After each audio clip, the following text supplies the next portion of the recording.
We live in a world that's pretty much shaped by code. From the news you see to the job you might apply for, algorithms are making decisions about your life. But what happens when those incredibly powerful systems are flawed?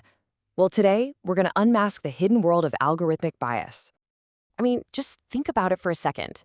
Is that recommendation you just saw online truly for you?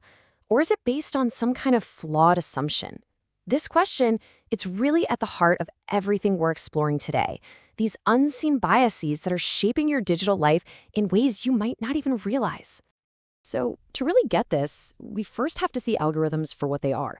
They aren't these magic black boxes that operate with pure cold logic. No, they're mirrors, and they're powerful ones at that.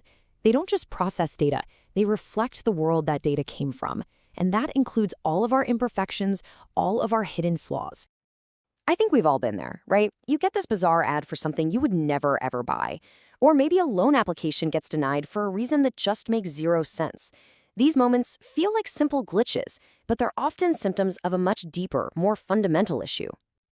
This gets right to the absolute core of it. These systems are not objective. They're not neutral. They learn from the data we feed them. So if that data is biased, if it reflects historical injustices or stereotypes, well, the algorithm becomes biased. It's that simple.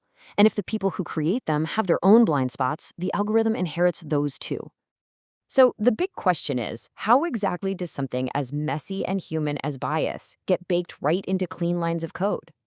Well, look, it's almost never a case of someone intentionally programming a system to discriminate. It's much more subtle than that. It just kind of creeps in during the process of building these incredibly complex systems, often in ways that are really hard to spot. It really boils down to three main pathways. First, and this is the big one, the training data itself might reflect existing societal biases. Second, the developers, the people actually building the algorithm, might make flawed assumptions about how the world works.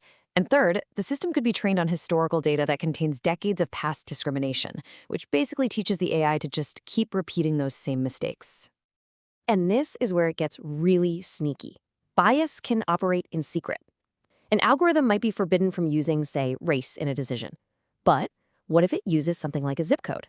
A zip code is often strongly correlated with race. So by using the zip code, it can create the exact same discriminatory outcome.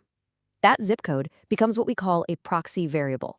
It's a subtle but incredibly powerful way bias keeps going, even when developers are trying to stop it. Okay, so we've seen how bias gets in, but what happens when it gets out, into the real world?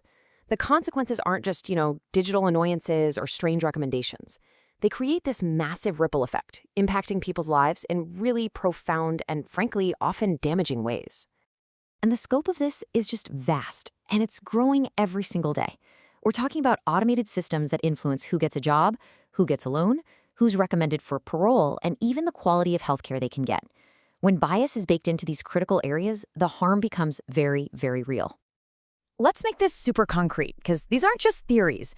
A major tech company literally had to scrap their hiring AI because it taught itself to penalize resumes that had the word women's in them. Think about that. Or predictive policing algorithms trained on biased arrest data. They just send more officers into the same neighborhoods, reinforcing this awful cycle of arrests. And in healthcare, an algorithm that was supposed to identify patients who needed extra care was found to be less likely to refer Black patients than white patients who were equally sick. This is the human cost we're talking about. And this brings us to a really crucial distinction. It is time to stop thinking about these things as one-off errors or random glitches. It's not that. When these biased decisions are being made millions of times a day by automated systems, they compound, they build on each other, and they add up to something much, much bigger: systemic discrimination, built with code. So here's a way to think about it. A single bad ad recommendation, that's like a minor annoyance, right? But an algorithm that is consistently denying loans or jobs to an entire group of people, that is not a glitch. That is a massive, interconnected system of gears reinforcing inequality at a scale we've never seen before. And you know what makes this so incredibly tough to fight? So many of these algorithms are black boxes. They're the private property of corporations, so we can't see the code. We can't see the data that leads to a decision. This total lack of transparency makes it incredibly hard to even prove that discrimination's happening, let alone do something to challenge it. Okay, so the problem is huge. It's complex. I get it. But it is not hopeless. And that brings us to the most important part of our conversation today. what we can actually do about it. Because the solution doesn't just lie with coders and tech companies.